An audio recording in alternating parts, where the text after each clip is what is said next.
Paz e bem, meus irmãos, minhas irmãs. Estamos na sexta-feira da quinta semana do tempo comum, dia 13 de fevereiro. E eu estou gravando esse videozinho do pequeno museu de Frei Inocêncio de Cômeso, chamado de O Vigário da Mata, ou o Apóstolo das Matas do Mucuri. Ele viveu de 1890 e morreu no dia 14 de fevereiro de 1971. E é tido aqui na região como um homem santo, um missionário santo. O nosso evangelho é retirado do livro de Marcos, capítulo 7, versículos de 31 a 37. Naquele tempo, Jesus saiu da região de Tiro, passou por Sidônia, atravessando a Decápole, ele chegou até o mar da Galileia. Trouxeram a ele um homem com dificuldade para falar, para que Jesus lhe impusesse a mão. Jesus saiu com ele para fora do grupo.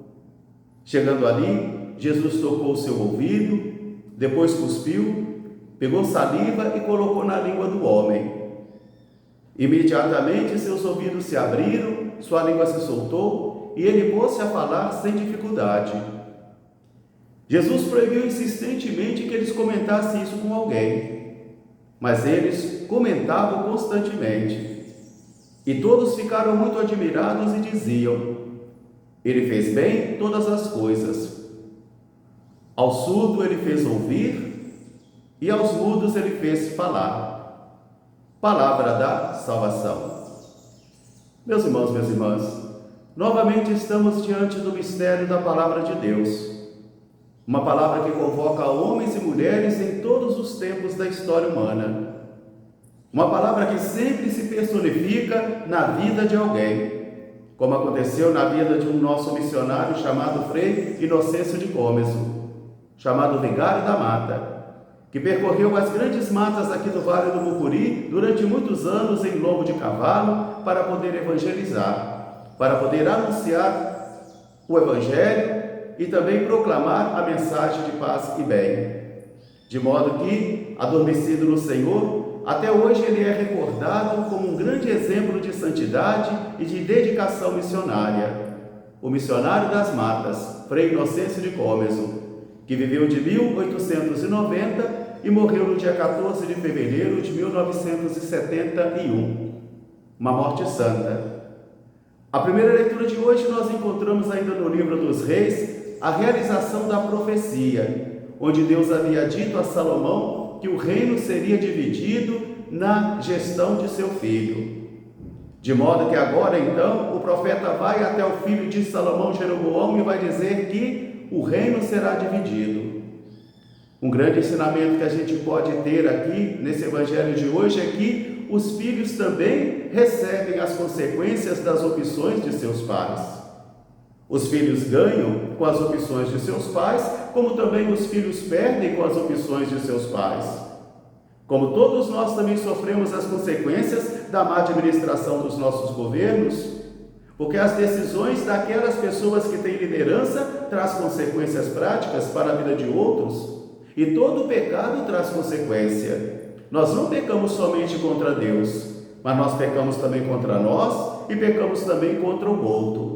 De modo que todo pecado traz consequências práticas na vida de alguém. Todo pecado traz consequências.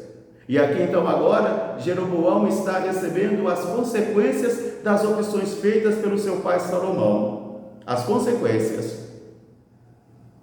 Talvez seja difícil para a gente compreender isso, né? Talvez seja difícil, porque a gente pode falar, mas eu não tenho culpa disso. E é verdade. Nós não temos culpa, mas nós sofremos as consequências das opções feitas pelos nossos pais.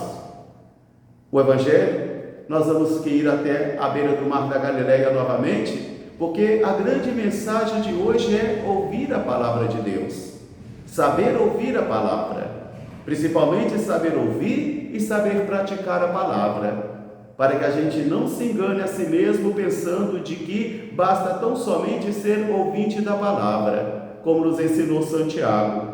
Não basta ser somente ouvinte. Aquele que se converte somente em ouvinte da palavra está enganando a si mesmo, mas é preciso ouvir e praticar. Feliz o seio que te amamentou. Não, feliz aquela que ouviu e colocou em prática a vontade de meu Pai que está no céu, dizia Jesus sobre a sua mãe. Ela é agraciada, ela é grande porque ela é uma mulher crente que ouviu e praticou a palavra. Trouxeram a Jesus no caminho um homem com dificuldade para falar. Diz o nosso texto que ele era mudo. Ele não conseguia ouvir direito. E porque ele não conseguia ouvir direito, ele também não conseguia produzir as palavras com nitidez. Então, ele fala mal porque ele ouve mal. De modo que se eu ouço mal a palavra de Deus, eu vou falar mal da palavra de Deus. Se eu não consigo ouvir a palavra de Deus, eu vou ter dificuldade para falar das coisas de Deus. E para falar das coisas de Deus, primeiro é preciso estar falando com Deus, para que a gente não venha somente comunicar as questões humanas sobre Deus, os conhecimentos humanos sobre Deus, sobre Jesus, faça necessário também falar com eles na vida de oração, porque a vida de oração deve ser ressoar depois na nossa vida prática, naquilo que nós falamos e naquilo que nós fazemos. Então diz o nosso texto que aquele homem tinha dificuldade de falar porque ele ouvia mal. Jesus chama o homem, tira o homem do meio daquela multidão, daquela algazarra, de muitas pessoas que estão ali. A sós com aquele homem, Jesus toca o ouvido do homem.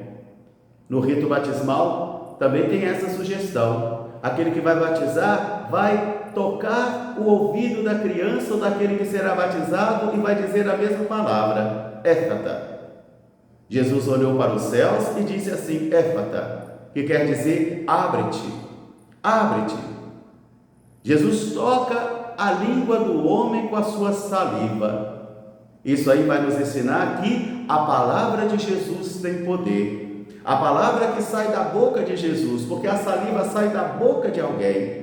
Jesus pega então a saliva que sai da sua boca. O texto quer me ensinar e quer ensinar a você isso, que a boca de Jesus, a palavra que sai da boca de Jesus tem o poder de curar aquele homem. É interessante os gestos que Jesus vai utilizar nesse momento. Um rito que ele vai fazer tão simples. Vai tocar o ouvido do homem e vai dizer éfata, que quer dizer abra-te. Vai pegar saliva, vai fazer saliva, vai tocar a língua daquele homem. Porque a palavra de Jesus cura. A palavra de Jesus devolve àquele homem a sua capacidade de ouvir e de falar. E o texto conclui, após Jesus levantar os olhos aos céus, após Jesus falar éfata, porque Jesus havia tocado a língua do homem com saliva, imediatamente o homem ficou curado. Seus ouvidos se abriram, sua língua se soltou e ele pôs-se a falar. Do mesmo modo como ocorrera um dia também com o pai de João Batista, com Zacarias, que também naquele momento ali sua língua se soltou, e ele pôs-se a louvar a Deus. Agora esse homem também que está diante de Jesus, que foi tocado por Jesus, que recebeu a saliva de Jesus, fica curado.